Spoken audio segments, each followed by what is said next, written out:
لله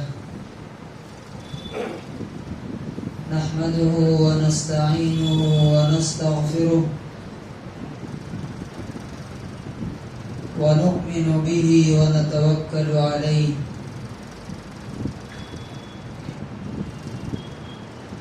ونعوذ بالله من شرور أنفسنا ومن سيئات أعمالنا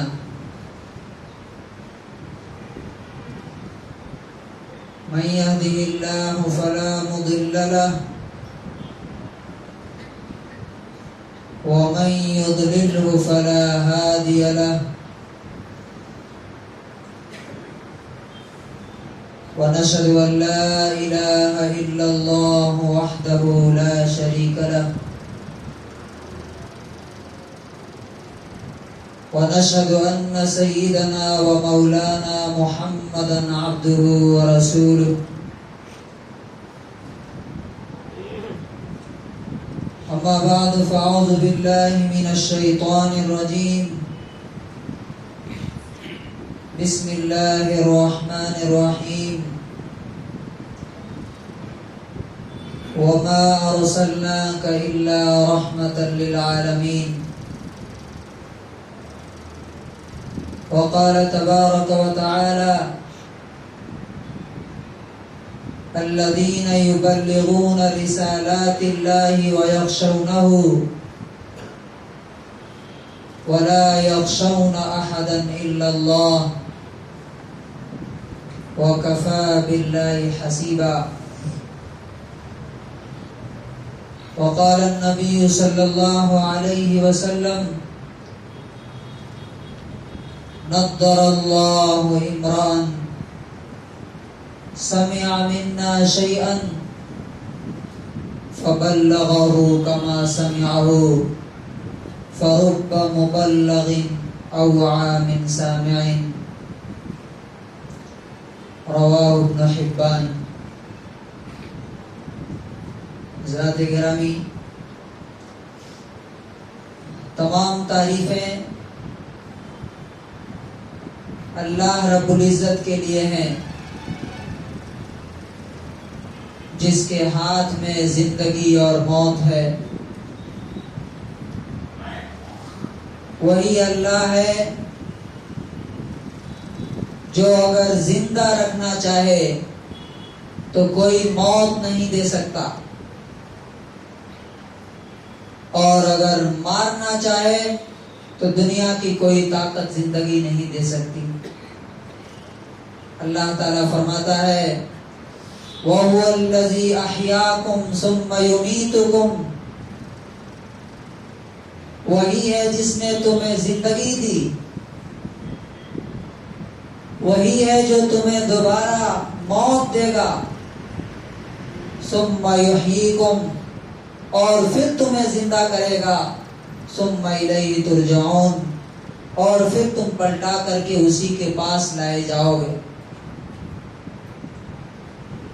وہی اللہ ہے جس کے ہاتھ میں دنیا جہان والوں کا رزق ہے.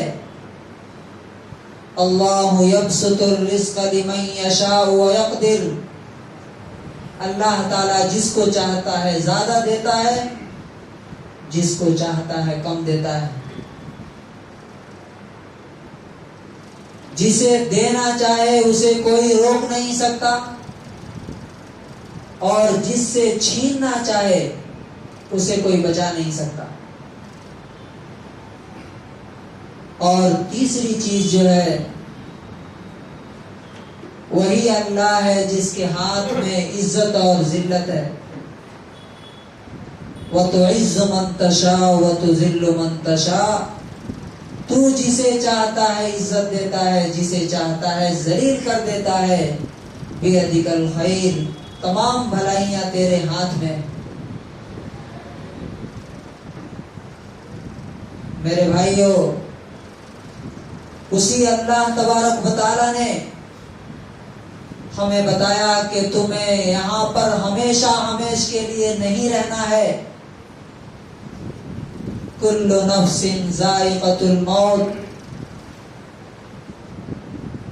ہر جاندار کو موت کا مزہ چکھنا ہے. وَإِنَّمَا تُوَفَّوْنَ أُجُورَكُمْ يَوْمَ الْقِيَامَةِ، اور تمہیں پورا پورا بدلہ تو صرف قیامت کے دن دیا جائے گا. فَمَنْ زُحْزِحَ عَنِ النَّارِ وَأُدْخِلَ الْجَنَّةَ فَقَدْ فَازَ، تو جو جہنم سے بچا لیا گیا اور جنت میں داخل کر دیا گیا وہی کامیاب ہے. وَمَا الْحَيَاةُ الدُّنْيَا إِلَّا مَتَاعُ الْغُرُورِ، اور دنیا کی زندگی تو سوائے دھوکے کے سامان کے اور کچھ بھی نہیں. کون کامیاب ہوگا آخرت میں؟ اللہ تعالیٰ نے سورۃ العصر میں کلیئر کر دیا، وَالْعَصْرِ إِنَّ الْإِنسَانَ لَفِي خُسْرٍ. زمانے کی قسم، تمام کے تمام انسان گھاٹے میں، نقصان میں. إِلَّا الَّذِينَ آمَنُوا، سوائے ان کے جو ایمان لائے. وَعَمِلُوا الصَّالِحَاتِ، اور پوری زندگی ایمان کے مطابق عمل کرتے رہے. وَتَوَاصَوْا بِالْحَقِّ، اور حق کو، سچائی کو لوگوں کے سامنے بیان کرتے رہے اور ایک دوسرے کو صبر کی تلقین کرتے رہے. میرے بھائیوں،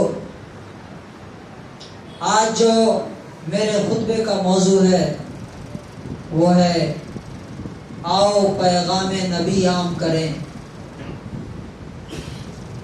آپ کو معلوم ہے کہ یہ مہینہ کون سا مہینہ ہے؟ یہ وہی مہینہ ہے جس میں جناب محمد رسول اللہ صلی اللہ علیہ وسلم اس دنیا میں تشریف لائے.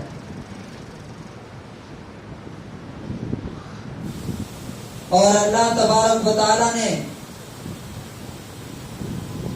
ان کے بارے میں قرآن کریم کی سورہ نمبر 21 آیت نمبر 107 میں فرمایا،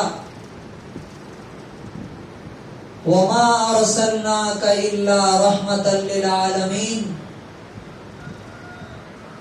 اے نبی، ہم نے آپ کو تمام جہان والوں کے لیے رحمت بنا کر کے بھیجا. نبی پاک صلی اللہ علیہ وسلم کی زندگی، آپ کی تعلیمات، آپ کا پیغام، آپ کا میسج ہمارے پاس موجود ہے. اللہ تبارک و تعالیٰ کا شکر ہے، اس کا احسان ہے کہ اس نے اپنے نبی کا میسج اور پیغام ہمیں دیا اور اس رحمت کو ہمیں عطا فرمایا. لیکن سوال یہ ہے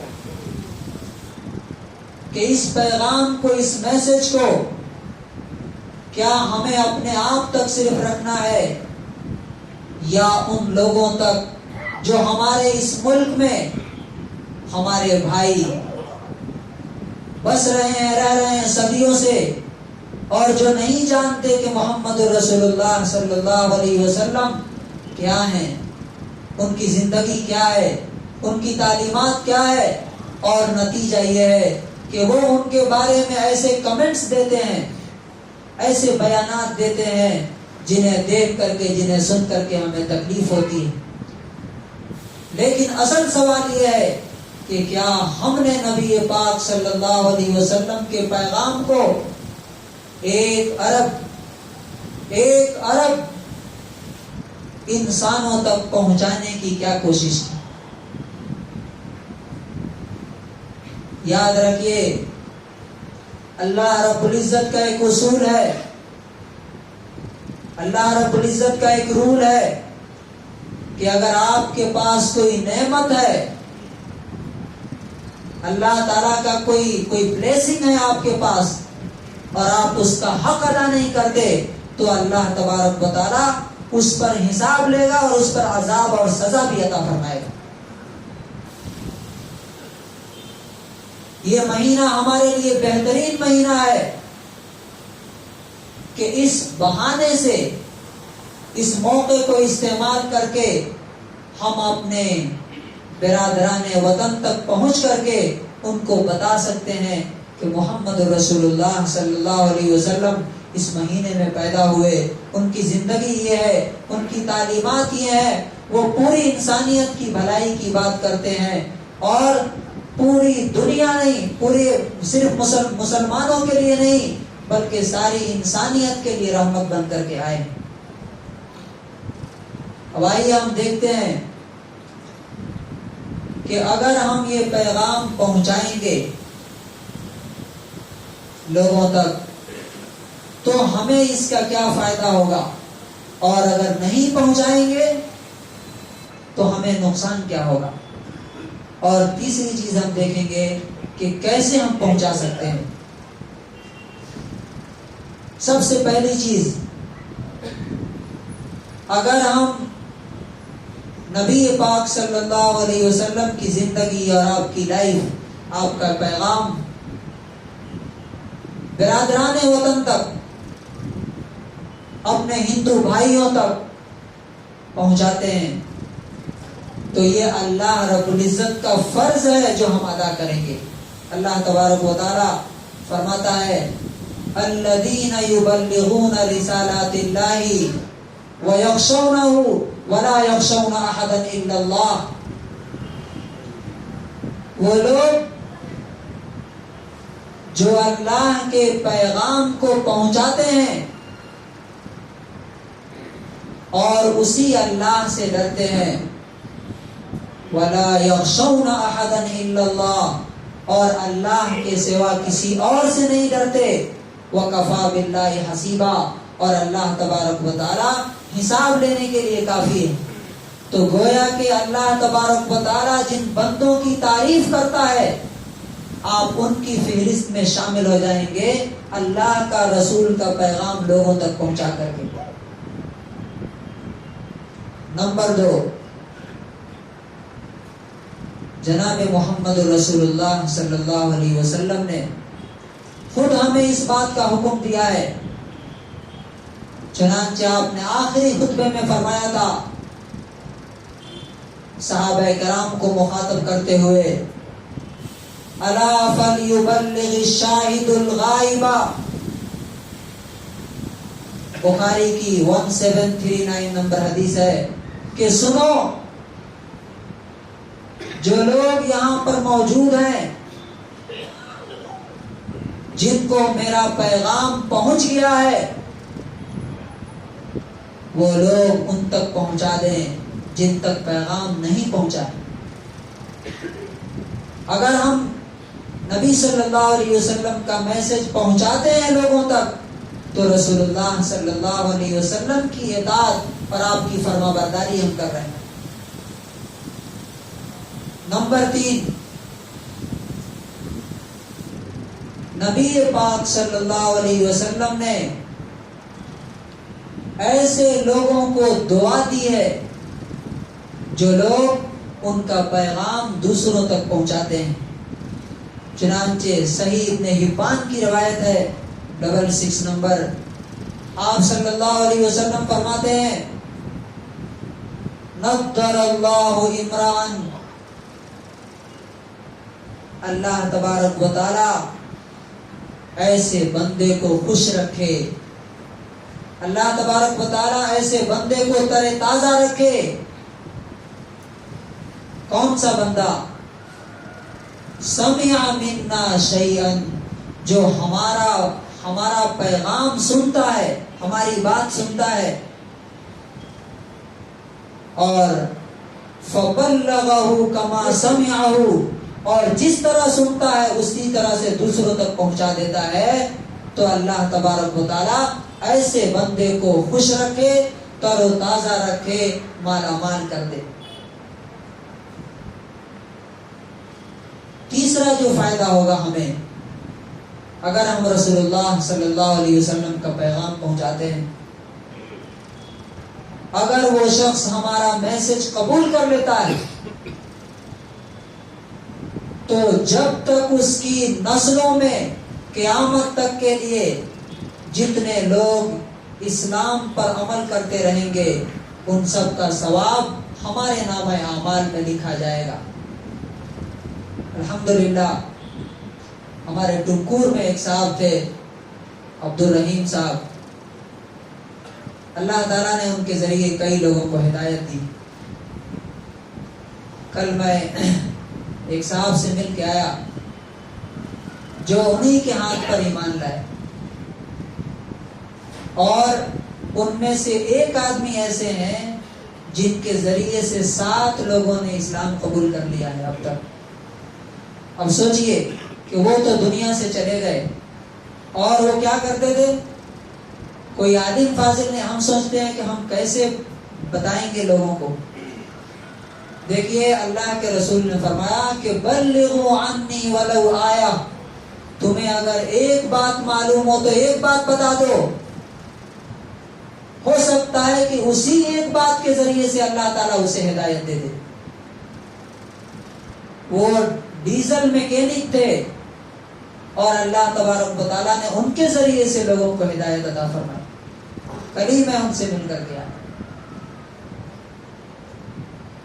اور اگر 5واں جو فائدہ ہوگا ہمیں وہ یہ کہ اگر وہ شخص اسلام قبول نہیں کرتا ہے، نبی پاک صلی اللہ علیہ وسلم کا میسج نہیں بھی مانتا ہے، تو کم سے کم اس کے ذہنوں میں جو غلط فہمیاں ہیں، جو مس انڈرسٹینڈنگ ہے، وہ تو کم سے کم دور ہوگی۔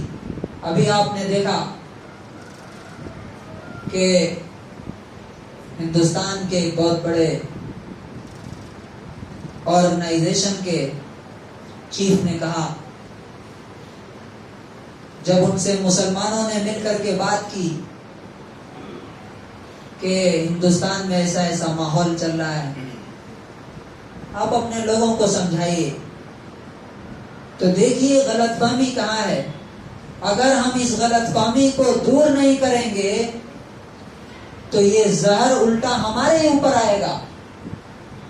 اس نے کہا کہ آپ ہمیں کافر کہنا چھوڑ دیجئے، جہاد کی بات چھوڑ دیجئے، آپ امت وغیرہ کی باتیں مت کیجئے، ہم آپ کو اپنا لیں گے۔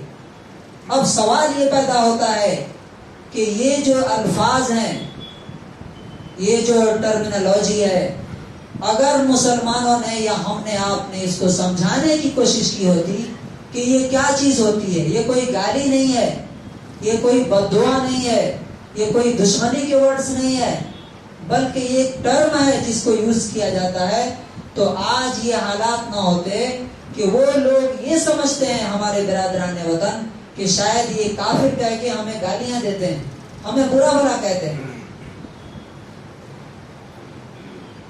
تو اگر سامنے والا، ہم اگر میسج پہنچانے جائیں گے، اگر وہ قبول نہیں بھی کرے گا تو کم سے کم اس کو نبی پاک صلی اللہ علیہ وسلم کے بارے میں جب صحیح معلومات ہوگی، جب صحیح جانکاری، صحیح انفارمیشن ہوگی، آپ کی تعلیمات کو جانے گا، تو کم سے کم اس کے دماغ پہ جو نفرت بھری جا رہی ہے وہ نفرت تو کم ہوگی۔ اور یاد رکھیے، اسی وجہ سے جماعت اسلامی ہند 10 روزہ مہم بنا رہی ہے، آؤ پیغام نبی عام کریں، اور اس میں ہم میں سے ایک ایک شخص کو شرکت کرنا ہے۔ یاد رکھیے، اگر آپ کے پاس جو بندہ کام کرتا ہے، آپ کی کمپنی میں، آپ کی فیکٹری میں، آپ کے دکان میں، آپ کے دکان کے بغل میں کوئی ہے نان مسلم ہے، اگر آپ نے اس کو اللہ کے رسول صلی اللہ علیہ وسلم کے بارے میں ان کا میسج پہنچا دیا، تو ہو سکتا ہے کہ وہ شخص آپ کے ذریعے سے ہدایت پر آ جائے، اور کل قیامت کے دن اللہ تبارک و تعالیٰ آپ سے سوال نہیں کرے گا پھر کہ تم نے اسے ہمارا پیغام کیوں نہیں پہنچایا، میرے رسول کا پیغام کیوں نہیں پہنچایا۔ لیکن اگر آپ نے پیغام نہیں پہنچایا نبی صلی اللہ علیہ وسلم کا، تو ہو سکتا ہے، میں جو بات کہہ رہا ہوں اس پہ ذرا غور سے، سنجیدگی سے غور کیجیے، ہو سکتا ہے کہ اس غفلت کی وجہ سے، اس لاپرواہی کی وجہ سے اللہ تعالیٰ اسی کے ذریعے سے آپ کو سزا دے۔ جیسا کہ کئی شہروں میں ہوا۔ میرے بھائیوں، اب سوال یہ پیدا ہوتا ہے کہ نبی صلی اللہ علیہ وسلم کا پیغام اور میسج کیسے پہنچائیں گے ہم؟ کس طرح سے ہم لوگوں کو، اپنے نان مسلم بھائیوں کو بتائیں گے؟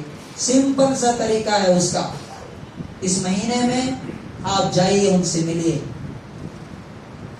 اور ہمارے پاس کنڑا میں بھی بکس ہیں، آپ یہاں سے لے سکتے ہیں، نبی پاک صلی اللہ علیہ وسلم کی لائف کے بارے میں آپ انہیں بتائیے کہ اس مہینے میں ہمارے نبی محمد صلی اللہ علیہ وسلم دنیا میں تشریف لائے، اور ان کو مٹھائی دے سکتے ہیں آپ، اور اس کے ذریعے سے آپ بک بھی دے سکتے ہیں، آپ ان کو اپنے ہاں دعوت پہ بلا سکتے ہیں۔ یاد رکھیے کہ جو لوگ اپنے بڑے مقصد کے لیے پیسے اور جان نہیں لگاتے، اپنا وقت نہیں دیتے، ان کے چھوٹے چھوٹے مقاصد کو اللہ تبارک و تعالیٰ برباد کر دیتا ہے، ختم کر دیتا ہے۔ نہ پیسے رہیں گے، نہ گھر رہیں گے، نہ ہماری اولاد رہے گی، اگر ہم نے نبی صلی اللہ علیہ وسلم کا پیغام پہنچانے کی کوشش نہیں کی تو۔